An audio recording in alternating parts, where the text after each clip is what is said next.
വധശിക്ഷക്ക് വിധിക്കപ്പെട്ട് സൗദിയിലെ ജയിലിൽ കഴിയുന്ന അബ്ദുൾ റഹീമിന്റെ മോചനത്തിനായി ദയാധനം നൽകാൻ ബോബി ചെമ്മണ്ണൂരിന്റെ നേതൃത്വത്തിൽ യാചകയാത്ര നടത്തി 34 കോടി രൂപ സമാഹരിച്ചു എന്ന ശുഭവാർത്തക്ക് പിന്നാലെ ഇതാ യമനിലെ ജയിലിൽ ഇതേപോലെ വധശിക്ഷക്ക് വിധിക്കപ്പെട്ട നിമിഷപ്രിയയുടെ മോചനത്തിനായുള്ള ശ്രമങ്ങളും ഊർജിതമാകുന്നു.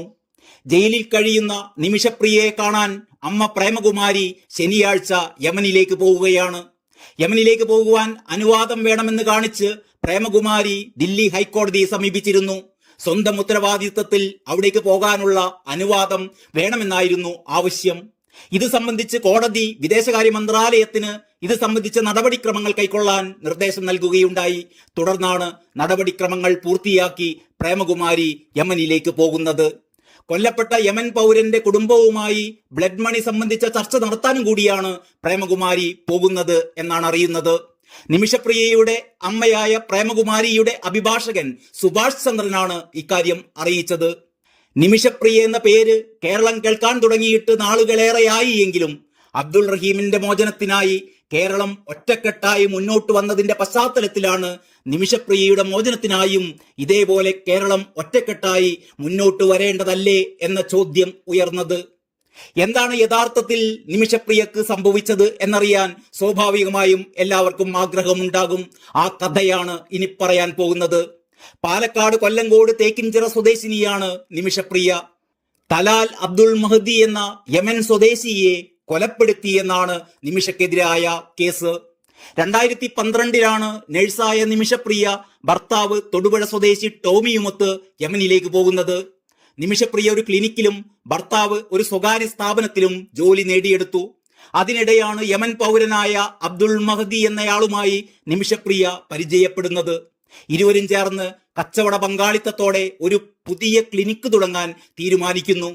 യമൻ പൗരന്റെ ഉത്തരവാദിത്വത്തോടെ അല്ലാതെ ഇത്തരമൊരു ക്ലിനിക്ക് യമനിൽ തുടങ്ങാൻ സാധ്യമല്ലായിരുന്നു. അതിനാലാണ് മഹദിയുടെ സഹായം നിമിഷപ്രിയ തേടിയത്. ക്ലിനിക്ക് തുടങ്ങാൻ നിമിഷപ്രിയയും ഭർത്താവും അവരുടെ മുഴുവൻ സമ്പാദ്യവും മഹദിക്ക് കൈമാറി. ബിസിനസിന് കൂടുതൽ പണം മഹദി ആവശ്യപ്പെട്ടപ്പോൾ അതിനായി നിമിഷയും ഭർത്താവും മകൾ മിഷേലും നാട്ടിലേക്ക് തിരിച്ചു. പണവുമായി യമനിലേക്ക് തിരിച്ചുപോയത് നിമിഷപ്രിയ മാത്രമായിരുന്നു. അങ്ങനെ അവിടെ മഹദിയുമായി ചേർന്ന് ക്ലിനിക്ക് തുടങ്ങിയതോടെ മഹദിയുടെ സ്വഭാവം മാറി. നിമിഷപ്രിയ തന്റെ ഭാര്യയാണെന്ന് മഹദി പലരെയും വിശ്വസിപ്പിച്ചു. വ്യാജ വിവാഹ സർട്ടിഫിക്കറ്റ് ഉണ്ടാക്കി. പിന്നീട് ഭീഷണിപ്പെടുത്തി മതാചാരപ്രകാരം വിവാഹവും നടത്തി. ക്ലിനിക്കിലെ വരുമാനം മുഴുവൻ മഹദി സ്വന്തമാക്കി. നിമിഷയുടെ പാസ്പോർട്ട് കൈക്കലാക്കി. സ്വർണം മുഴുവൻ വിറ്റു. അധികൃതർക്ക് പരാതി നൽകിയ നിമിഷയെ മഹദി ക്രൂരമർദ്ദനങ്ങൾക്കും ലൈംഗിക വൈകൃതങ്ങൾക്കും ഇരയാക്കി.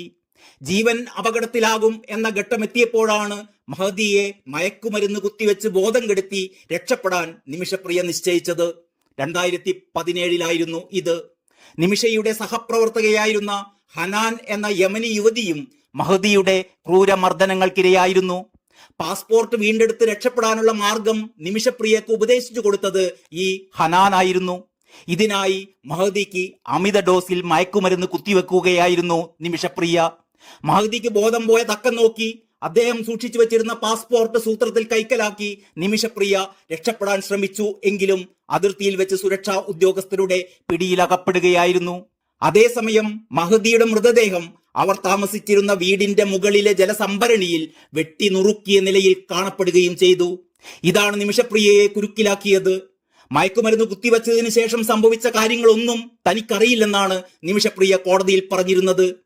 അറബിയിൽ തയ്യാറാക്കിയ കുറ്റപത്രത്തിൽ തന്നെ നിർബന്ധിച്ച് ഒപ്പുവെപ്പിക്കുകയായിരുന്നു എന്നും കോടതിയിൽ ദ്വിഭാഷിയുടെ സഹായം പോലും തനിക്ക് ലഭിച്ചില്ലെന്നും നിമിഷപ്രിയ പറയുന്നു. സംഭവത്തിന് കൂട്ടുനിന്ന ഹനാനിന് ജീവപര്യന്തം തടവും നിമിഷപ്രിയക്ക് വധശിക്ഷയുമാണ് കോടതി വിധിച്ചത്.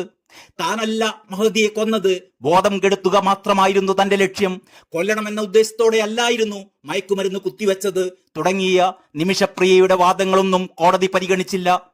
വിചാരണയ്ക്ക് ശേഷം 2018 കോടതി വധശിക്ഷ വിധിച്ചത്. അപ്പീൽ പോയെങ്കിലും അപ്പീൽ കോടതിയും 2020 ശിക്ഷ ശരിവെക്കുകയായിരുന്നു. ഏതായാലും നിമിഷപ്രിയയുടെ അമ്മയും അഭിഭാഷകനും മഹദിയുടെ ബന്ധുക്കളുമായി സംസാരിച്ച് ബ്ലഡ് മണിയുടെ കാര്യത്തിൽ ഒരു തീരുമാനത്തിലെത്തും എന്നാണ് പ്രതീക്ഷ. News desk Kalakaumudi.